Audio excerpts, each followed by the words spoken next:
नमस्कार दोस्तों, स्वागत है हमारे चैनल पे।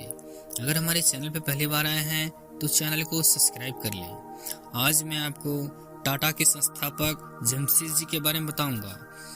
जमशेद जी नसरवानी टाटा का जन्म 3 मार्च 1839 में दक्षिणी गुजरात में एक पारसी परिवार में हुआ था। उनके पिता का नाम नुसरवानी जी एवं माता का नाम जीवनबाई टाटा था। वो अपने खानदान में पहले व्यक्ति व्यवसाय शुरू करने वाले थे। मात्र 14 वर्ष की आयु में जमशेद जी अपने पिता के साथ बंबई आ गए और व्यवसाय में कदम रखा। जब वह 16 साल के थे तब उन्होंने एल्फिंटनस कॉलेज में प्रवेश लिया और 2 वर्ष बाद 1858 में ग्रीन स्कॉलर स्नातक स्तर की डिग्री के रूप में उत्तीर्ण हुए और पिता के व्यवसाय में पूरी तरह लग गए। इसके पश्चात उसका विवाह हीराभाई दबू के साथ करा दिया गया। जमशेद जी ने अपनी शिक्षा पूरा होने के बाद वकील के साथ अपना काम आरंभ किया, लेकिन उनका वहां पे मन नहीं लगता था। उन्होंने वकील का दफ्तर छोड़कर अपने पिता के बिजनेस में हाथ बटाना उचित समझा। अतः वह सफल व्यवसाय बनने के गुर शीघ्र ही सीख गए।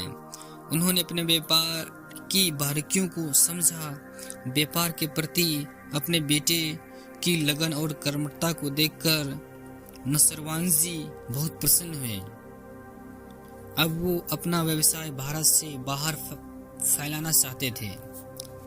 इस उद्देश्य से वो चीन, हांगकांग गए। वहां पे रहकर वहां की अर्थव्यवस्था का अध्ययन किया। अपने व्यापार को विस्तार देने के करीब में लंदन गए। उस समय उनकी उम्र 25 वर्ष थी। उन्होंने लंदन में सूती वस्त्र उद्योग पर अधिक ध्यान दिया। इस संबंध में उन्होंने लंकाशायर और मैनचेस्टर नगरों की यात्रा की। यहाँ नगर वस्त्र उद्योग के लिए प्रसिद्ध है। यहाँ पे वे 4 वर्ष तक वस्त्र उद्योग संबंधित समस्याओं का अध्ययन करते रहे। वह दौर बहुत कठिन था। अत्यंत बर्बरता से 1857 की क्रांति कुचले जाने में अंग्रेज सफल हुए थे। 29 साल की आयु में जमशेद जी ने 21,000 रुपए के साथ अपना व्यवसाय शुरू किया। सबसे पहले उन्होंने एक तेल कंपनी जो दिवालिया हो चुकी थी उसे खरीदा और उस कंपनी को प्रॉफिट में बदलकर उस कंपनी को फिर बेच दिया। 1870 में नागपुर में एक रुई कारखाना लगाया। महारानी विक्टोरिया ने उन्हीं दिनों भारत में रानी का खिताब हासिल किया।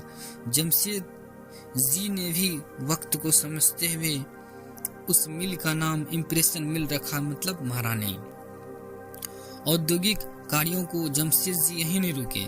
देश में सफल औद्योगिकरण के लिए उन्होंने इस्पात कारखाना को स्थापित महत्वपूर्ण योजना बनाई। ऐसे स्थानों की खोज की जहां पे कोयला, लोहा, सुविधाजनक पानी एवं उपलब्ध हो। तो अंततः उन्हें बिहार के सिंहभूमि जिले में वह स्थान मिला और अन्य बड़ी उल्लेखनीय योजना, बिजली की योजना उन्होंने शुरुआत की। सफल औद्योगिक और व्यवसाय होने के अतिरिक्त सर जमशेद जी उदारचित्त के व्यक्ति थे। वो औद्योगिक क्रांति के अभिशाप से परिचित थे और उनके कुपरिणामों से अपने देशवासियों, विशेषतः मिल के मजदूरों को बचाना चाहते थे। इसी उद्देश्य से उन्होंने चारा दीवारी का निर्माण किया। पार्क, पुस्तकालय आदि की व्यवस्था के साथ साथ दवा की सुविधा उपलब्ध कराई। जमशेद जी का कहना था, अगर किसी देश को आगे बढ़ाना है, उसकी आशाएं और कमजोर व्यक्ति को सहारा देना ही सब कुछ नहीं है। समाज के सर्वोत्तम और प्रगतिशील लोगों को ऊंचा उठाना है। उन्हें एक स्थिति में पहुंचाना है जहां कि वे देश की महान सेवा करने लायक बन जाए। अगर ये हमारी कहानी पसंद आए तो हमारे चैनल को सब्सक्राइब